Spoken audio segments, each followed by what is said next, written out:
And 10 years ago, when I read an article in The Economist, and it talked about what was going to happen by 2050. Now, this was pre the COVID, pre all of the crises, pre all of the climate issues. I was just blown away at the impact of what agriculture and entrepreneurship look like by 2050. And so if we don't have it, I can still just talk about it if we don't have the graphic. Do we have it? Yes, ma'am. Okay. So why don't you share it? All right. So it seems so I don't know. For me, it seems like it's really large.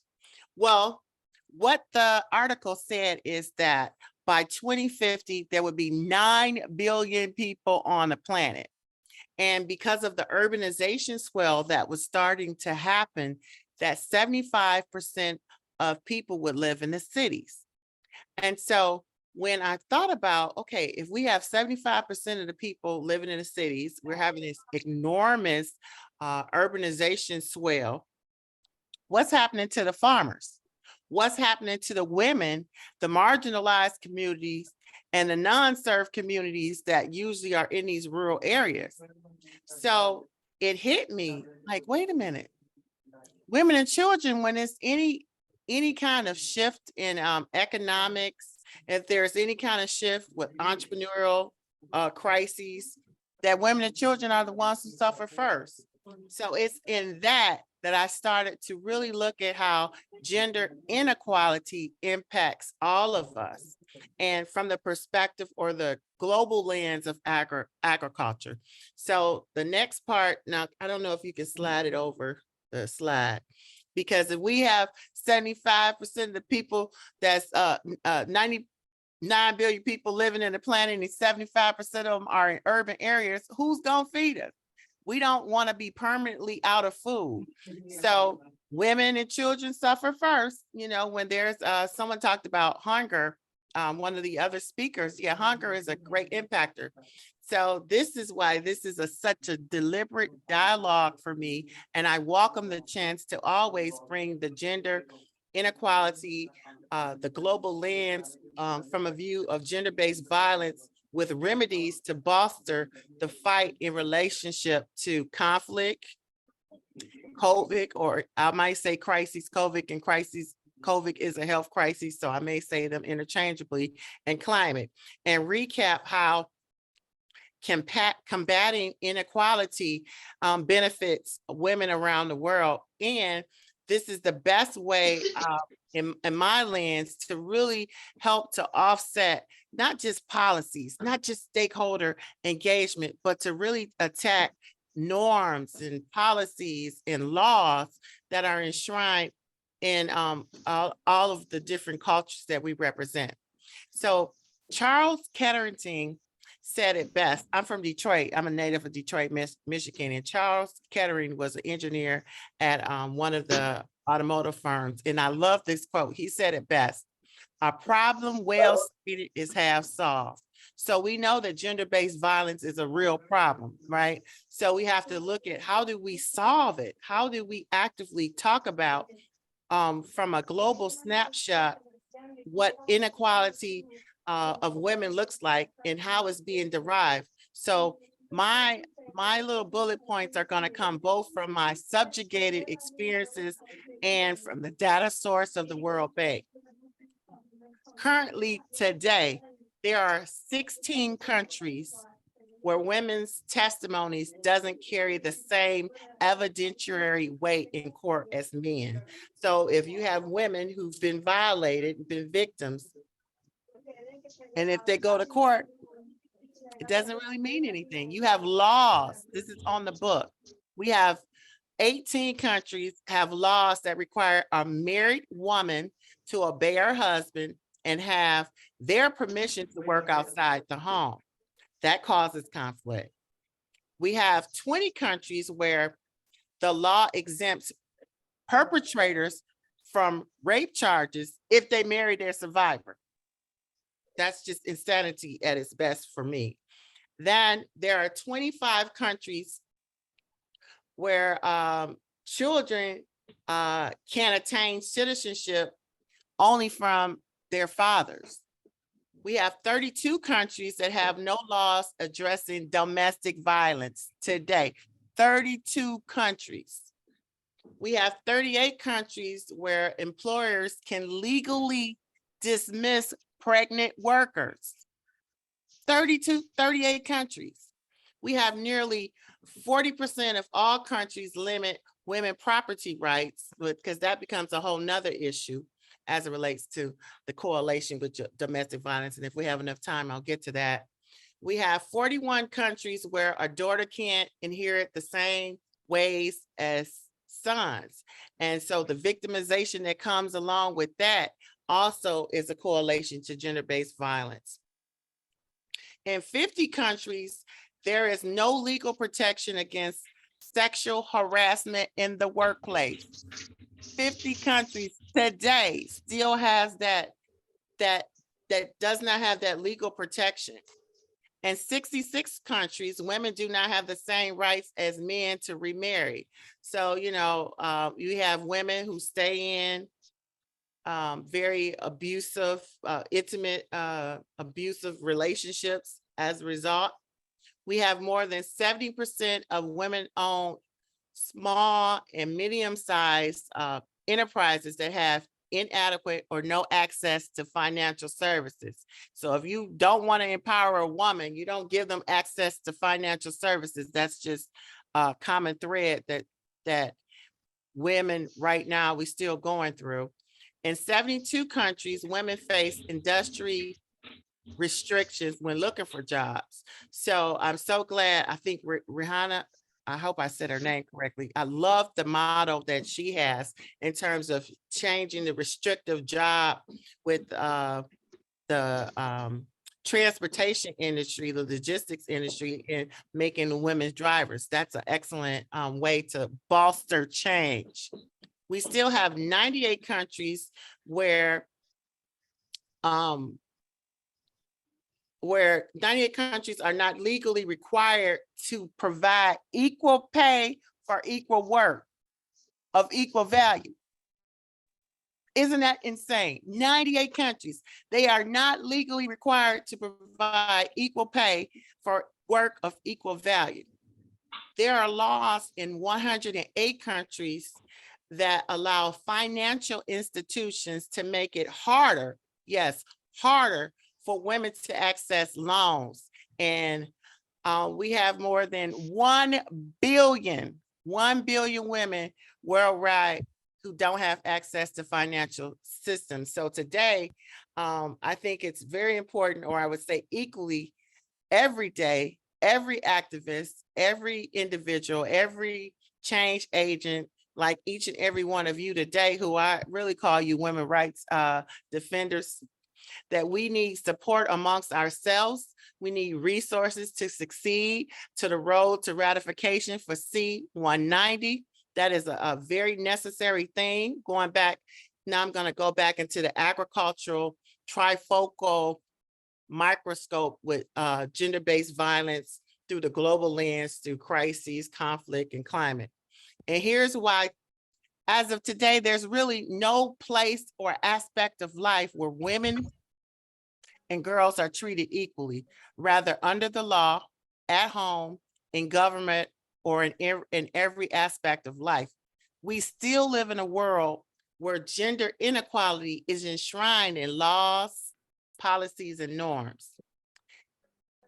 And because agriculture is the largest employer, the significant gender gap and discriminatory practices in the food agricultural industry is impacted all over the world for women. Whether you have migratory communities, whether you have women who are making less than $1.25, they are at risk to gender-based violence, just trying to put food on the table and put money in their pockets.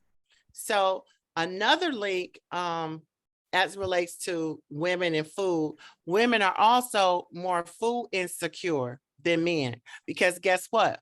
A woman would go without eating just to make sure that their loved ones are taken care of. So that has them vulnerable to forced labor, human trafficking, and all of these other coercive uh, elements that are a correlation to gender-based violence. So when women are often overburdened by work, and some of their labor still remains unpaid, unrecognized due to the prevailing gender and cultural norms and discrimination.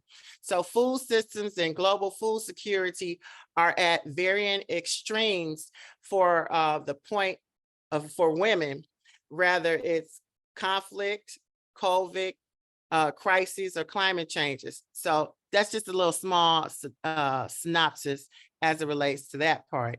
So if you, I like to say this. I love that the former First Lady, Michelle Obama, one of my other favorite quotes, she says, communities and countries and ultimately the world are only as strong as the health of their women. So if we're not healthy mentally, psychologically, physically, if we're not in safe environments, it impacts the whole community. So conflicts, climate, and conflicts, crises, and climate effects are driving unconscionable levels of hunger and violence all over the world. And so we are at a very needy time. There's because of the COVID pandemic disruptions, and we know that gender-based violence skyrocket over the last 3 years everywhere. There's no country that was exempt from this, right? That it has destabilized so many different aspects. And so we have no short list of conflict. So I know we know about the conflicts that's going on in Ukraine. But in addition to that, we also have a correlation with destabilizing food systems as it relates to conflict. So for example, we have high prices in reducing fertilizer usage. Then we also have the droughts in the Horn of Africa. So for 4 decades, and I don't know if anyone is here on this call in any of those areas, to the drought, to the floods that have been in Pakistan and Nigeria, all of those elements, the climatic changes, they impact women. They make women more vulnerable to more global gender-based violence, because when people are at critical stakes, critical threats, and they have less food supplies, the violence, the gender-based violence just increases. And we've seen that over the last 3 years. So I want to go back to the conflict part. And especially, as I was saying, there's no short list of crises and conflicts, from Ukraine to Yemen to Ethiopia to the DRC to Afghanistan to Iran. So when I think about C-193, C-190, for women and girls around the world, we have to have persistence in making strides to advance human rights, because this is a human rights issue from my lands. And it's important that we continue to have allyship like what we're doing right now. I thank each and every one of you, because it's in allyship that we can move the road to ratification along. And so allyship is necessary for all the mothers, the daughters in conflict areas. I challenge myself sometimes to think about what C-190 and how it would impact conflict areas, because guess what? Conflict has no color. Conflict has no ethnicity. It has no tribe. It has no territorial boundaries. So when there's conflict, we know that gender-based violence skyrockets. So with no short list, my heart grieves sometimes thinking about it. So I think I'm gonna kind of just leave you with this. We all can do our part. And to get the ratification of C-90, C-190 is important, especially when there are high-level discussions when they're talking about climate change or conflict or peacekeeping. They're really discussing the issue of gender-based violence. They're really discussing the issue of hunger. They're really discussing the issue of conflict prevention. They're really discussing trafficking, human trafficking or labor trafficking. They're really discussing access to education. They're really discussing employment. They're really discussing health and rural women, refugees, asylum seekers, security sector reforms, disarmaments, constitutional and electoral reform, and access to justice and nationality and statelessness, marriage and family relations. And so when high levels fail to reach consensus, guess what? Women, we pay a high price, regardless of where the conflict is, regardless of where the crisis is, and regardless of where the climate issues are. And these are direct correlations with gender-based violence. And so I say, thank you for listening.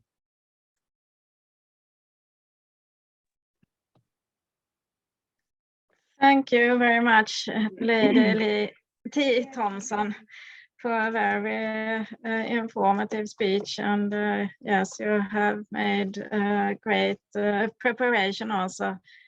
So we thank you for all your input. And thank you for joining.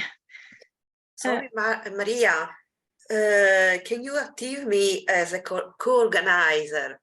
Because I can't live. Yes, of course. Sure, thank you.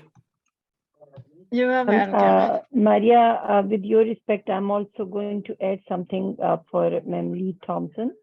Ma'am, first of all, thanks a lot to accepting our invitation for to be a speaker during this campaign. And I would love to be with you, especially in the partnerships model, because we have a lot of women which are coming in this campaign also. And all these women are already part of IWDC initiative as well. So from the organizational perspective and from these, individual business holders, all women are ready to be in a partnerships, especially the models which you elaborated in your speech as well. So I would love to if you allow us, we can add you in our main group where all country heads are sitting, and they are doing amazing work in their countries.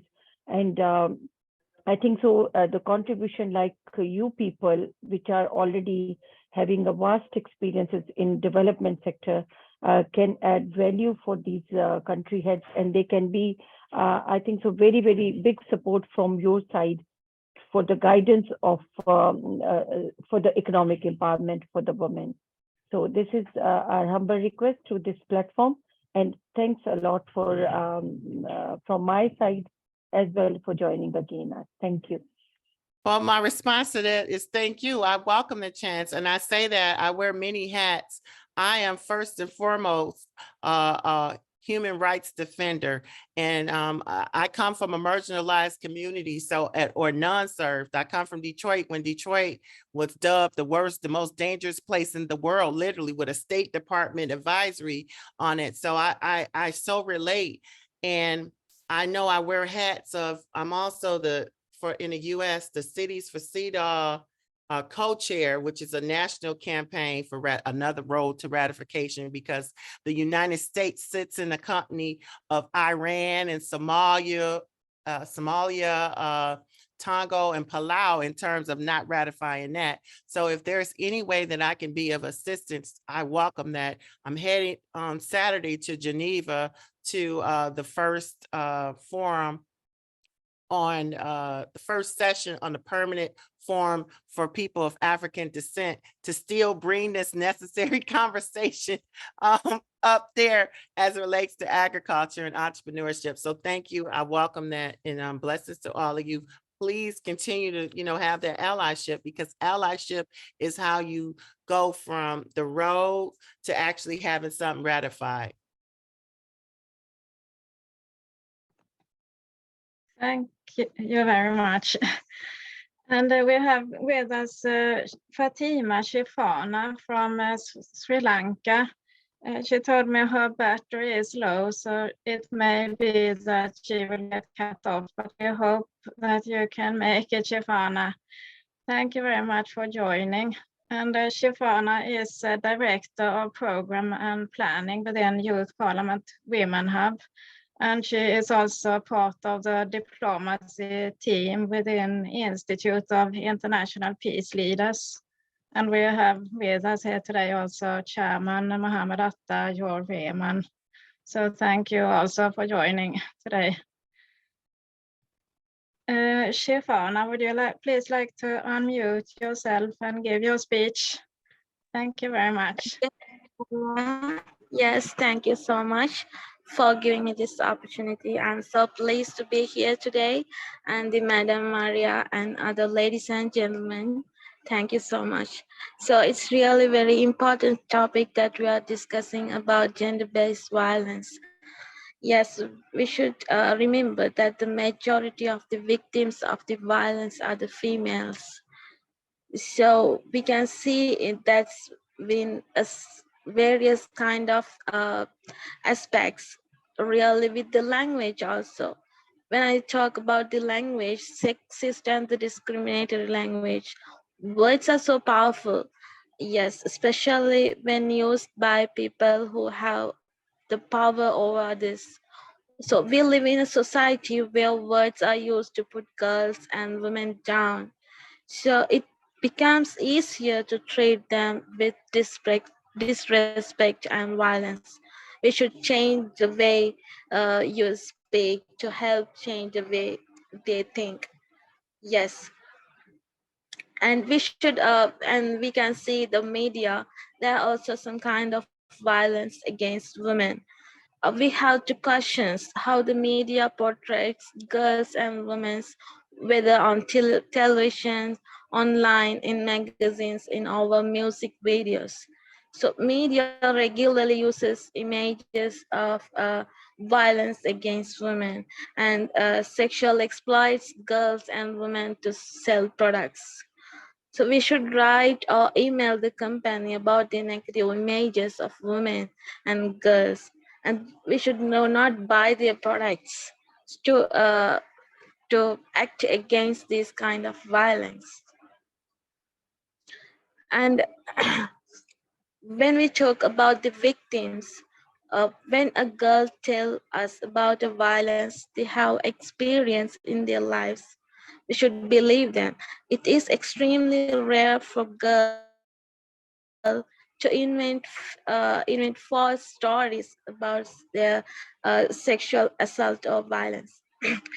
So we have to be a first and only the person she will tell. So we should believe her and support her decisions without being judgmental. So we have to make those kind of societies to give them supportives and encourage them to overcome this kind of circumstance. So if it is if it's difficult to see someone who are in hurts, violence is a choice, and ultimately the abuser is the only person who can decide to change. Yeah, however, there are things that you can do to encourage this change. We have to encourage our society, our friends, our family members. So as a friend or family member, our actions can make a difference. Our actions can make a difference. Yes, when friends and family remain silent or excuse violences, the abusive person is encouraged to continue the violence. It may be difficult to admit that your friend or family member is violent, but you may have the greatest ability to influence the abuse to change. Yes, it is not easy for abusers to admit that their violence is a choice to accept responsibility for their behavior.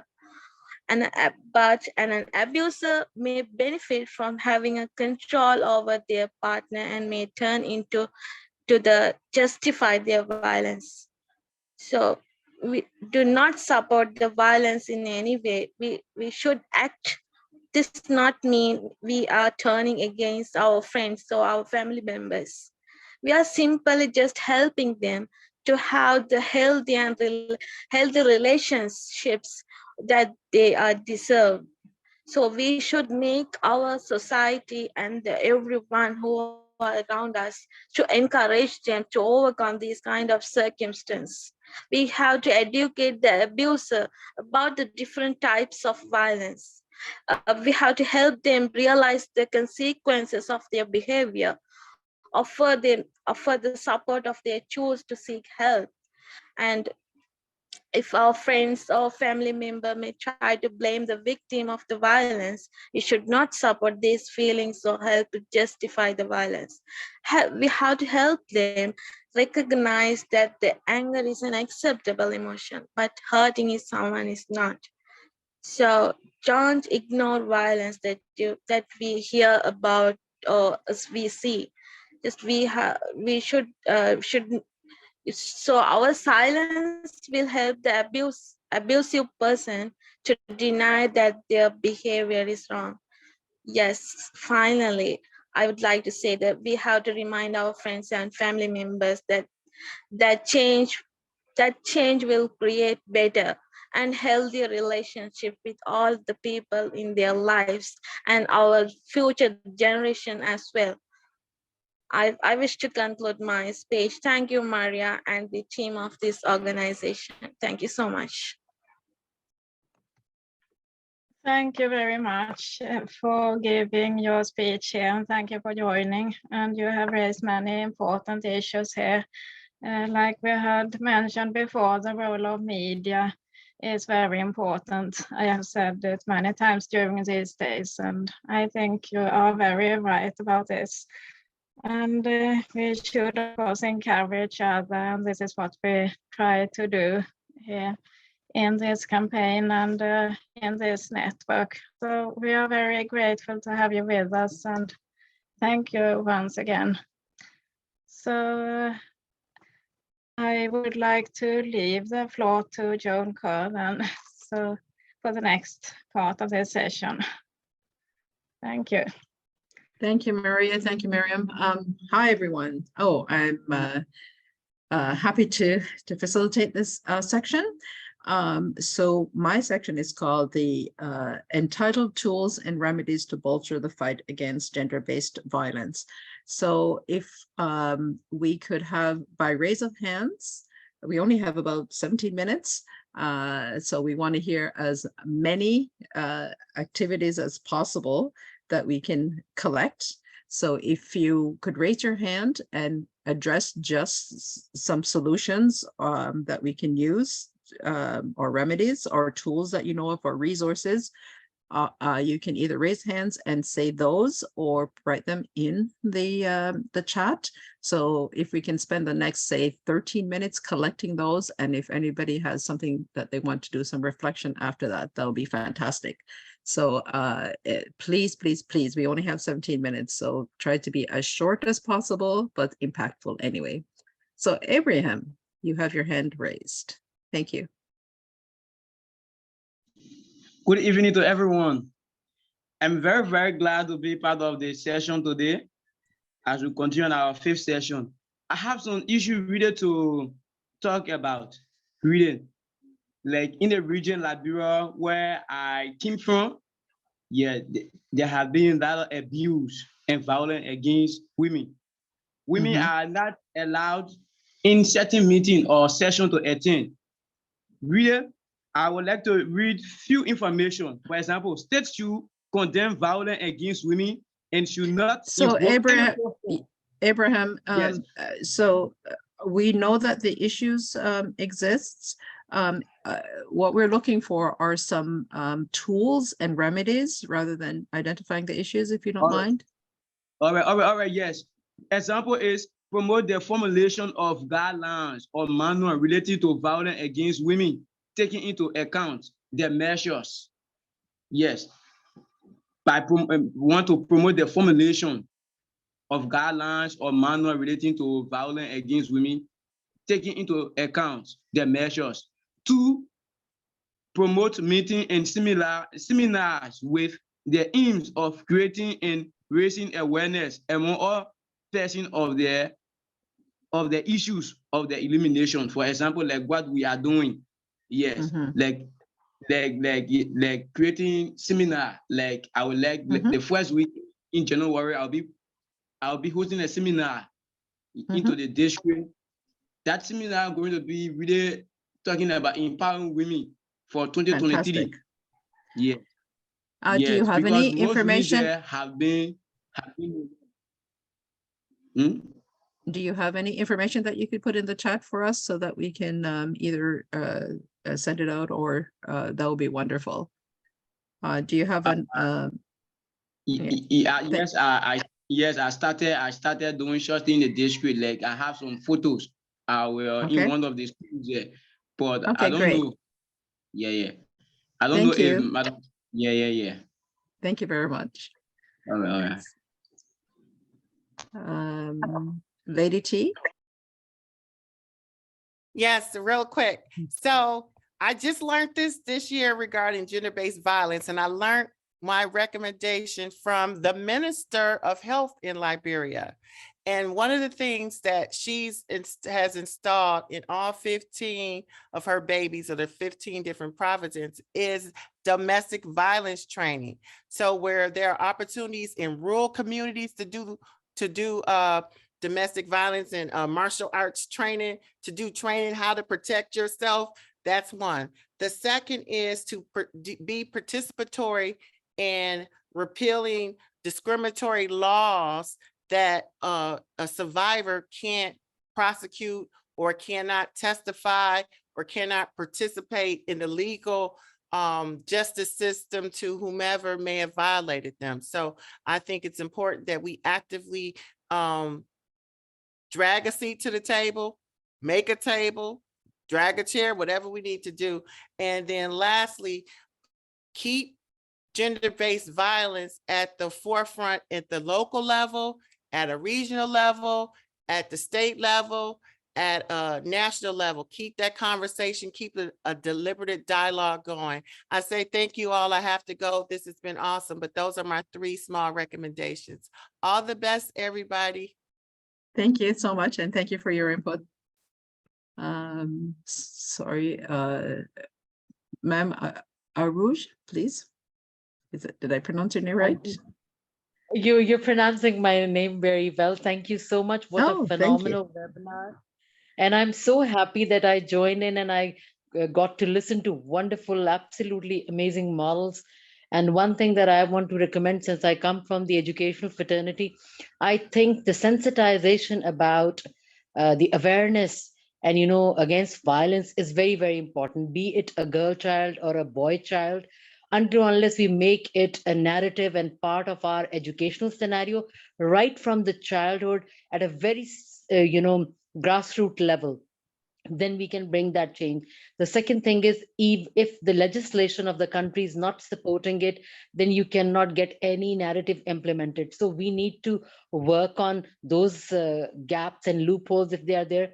In our country, we see that the legislation is there, the rights are there, but then unfortunately, when it comes to enforcing them, there are so many taboos attached to it that women, they do not feel comfortable. So we need to work on women's support groups, and especially not only for women, for the children and the university students or anybody who faces harassment, so they are not shy of it. So I think at the core and heart of everything, awareness and education is the primary key. Thank you so much for giving me the opportunity to share my 2 cents. Over to you. No, that's great. Thank you very much. Any other, I don't see another hand. No other hands. So if anyone wants to speak openly about any issues that they particularly hear from the presenters, if we do not have any other tools and remedies, And then I'll do a synopsis of that. And any other comments from any of the presentations that somebody's burning to say? So while we wait, while you're thinking, sorry. We have Precious with us. Precious, welcome in the session. And if you want to add any comment from your side regarding today's session, you are also most welcome. And also Rebecca, we have Madam Ruth with us. Ivy, you people want to add something? You are most welcome, because this is open discussion session headed by Ma'am Jonkar. So you can add your comments, please.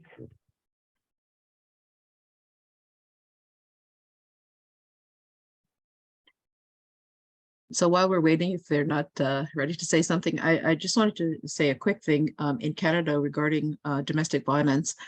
The law changed in domestic violence situations in Ontario. Anyway, I'm not sure for all of Canada, no, for Ontario, because I live there, where the woman did not have to, if there was domestic violence in the home, the woman did not have to charge her husband. It was an automatic charge from officials, which because what happened was many women were suffering afterward. If they charged their husbands took it personal, and so there was even it escalated a situation. So now it's an automatic charge from city officials, and I think that made so other people could call the police or whatever. So I thought that was a very good step up anyway. But obviously we want it to decrease. But the other thing was, while we're waiting, if no one has anything to say, please raise your hand so I can see it. If I don't see any, so I'll just continue talking on the issues then. I grew up in partly Jamaica, and we had the same issues where you could fly. Now I didn't do it because I was a kid.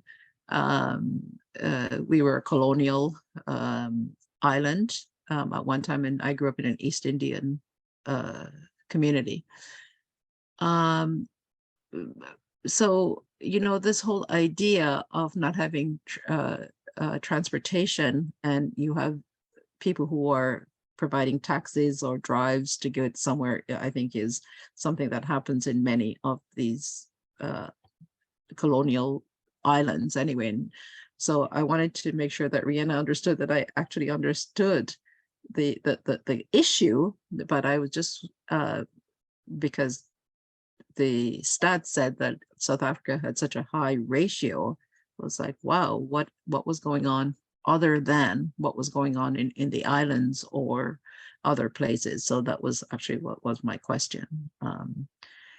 So if no one else has anything to say, I'm gonna sort of call 1, 2, 3, no comments, no input. Okay, so what? Oh, okay, Rihanna, sorry, go ahead. We have a hand. Thank you, Joan. I've just in the chat box put some valuable reading by Lady Justice Shonga from Zambia, who's a renowned judge, but she writes on safety for children in sexual harassment. And I've put it all in the chat box. So I thought that if anybody's interested, they could just, you know, have a look at her reading. Thank you, Joan. Thank you. Thank you very much. Anyone else? If you have resources, please put them in the chat box as well, so we can, Miriam, you'll put them together if there are any, right? Yes, so it seems like from the presentations from the other days and today is that there are many issues that come up. The media plays a role in, I think we have to put some strategies together for a media campaign. So that's sort of one campaign. Education has come up a lot, and so has government policies.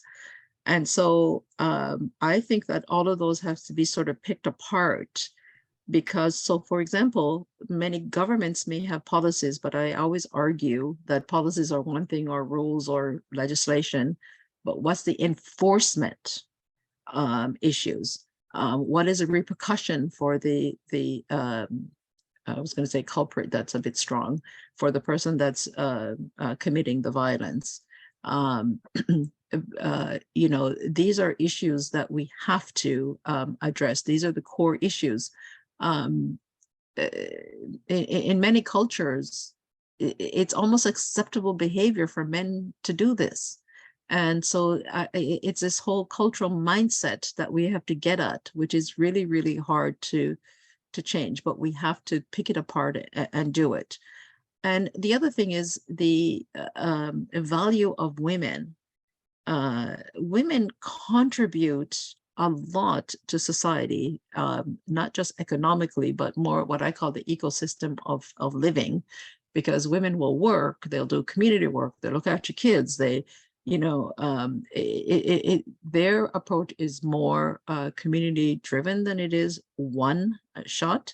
So I think that we have to raise the not just the awareness of the domestic violence, but also the value of women in a way that is non-threatening, which I don't understand why being confident is threatening to other people, but it is. And so we have to bring the men along as well and teach them that is not acceptable behavior for what they're doing. So part of me says that we have to help women build their confidence and provide support for them. But the other thing is to also have webinars and seminars and educational services for the men as well. And maybe we start at the government level and saying, how can you make such rules and regulations, and without, what is your strategy for implementing those policies? What supports are you giving from a government level to protect women? That might be the campaign that we have to do. So anyway, that's my Thank you so much, ma'am. Thank you, everyone. And thank you for not asking too many questions. Obviously, the presenters were fantastic. And thank you, Maria and Miriam, for giving me this opportunity.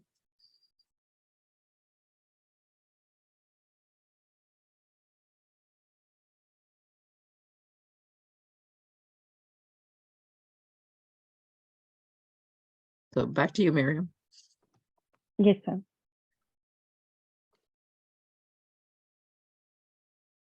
Yes, thank you very much, and thank you all.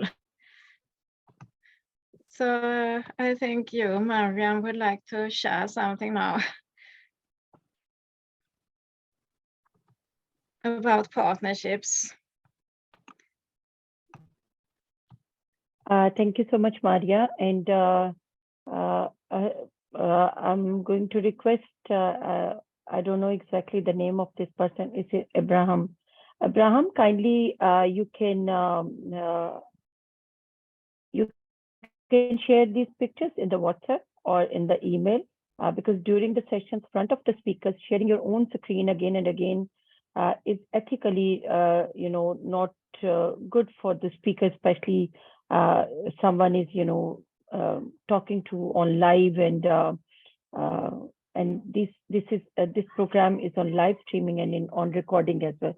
So you are most welcome to share your information, but you can share your information in the email, or you can share with the host and with the campaign president, and she can be, share your information with the rest of the people. Thank you so much. And I just need your 2-3 minutes to share my screen on.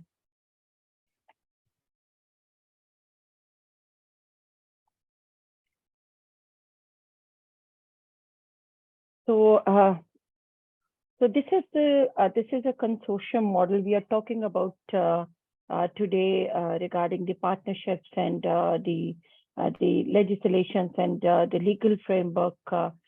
So in this way, what will be the consortium model? This can be discussable also, and we can even add in our next upcoming sessions as well. So we can define one and other model other than this by your suggestions also. What will be the consortium model, especially in terms of the legal framework. So right now, which we are offering and using is strategic planning, governance, contracting, technology and infrastructure, payments, and winning the work. So this is already we are doing. We have done the strategic planning. We are already working on the network governance also. We are hiring people. We are giving them, different, letters and authorizations and such kind of things. We are contracting very soon with them. And technology and infrastructure, we are already sharing from last 2 years with them. So, and right now we are just having 2 other steps, which are the payments and the winning of the work from the network. So we are already working on this as well. So you can be a safer, you can be enter in the in a safer way to with us in this consortium services or models. The services under this consortium, we are already requiring and offering both like give and take about the skills development. We are also working and struggling for the financial services. We are working on the business development services, and we are also requesting to our all members and member countries to be with us on this consortium services, trade, marketing, and collective action from our side. And we are also working on the social protection as well. The social protection, not in terms of only saving them from violence, we are giving social protection by upgrading you financially as well. So legal and regulatory framework and good quality employment and decent work for all is already part of the sustainable development goals. And recommendation and designing for the VEDIP project, and this project is because this consortium model we are already using in Pakistan in our project, but we are offering the same models in our global spectrum as well. So with these very, the brief slides, I think so we can offer and we can open this consortium and we can redesign this model and services with your suggestion and feedback during this C190 campaign, in which we are focusing on 3 major things: the securities and financial upgradation, and the third one is the partnerships with the set organizations which are already working and offering consultancies, business services, and even you have seen that our 2 guest speakers are already offer today's a great business model and business platform from their side as well. So thank you so much from our side, and I'm leaving these 2 slides in the WhatsApp group as well, so we can discuss these models in the upcoming 10-11 days, and we can refine this model to share with everyone for the future partnerships. Thank you so much.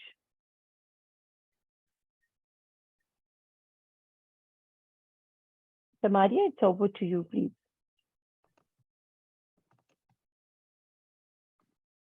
Yes, thank you very much.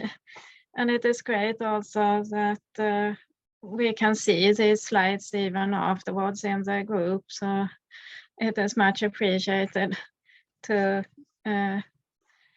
study it more carefully.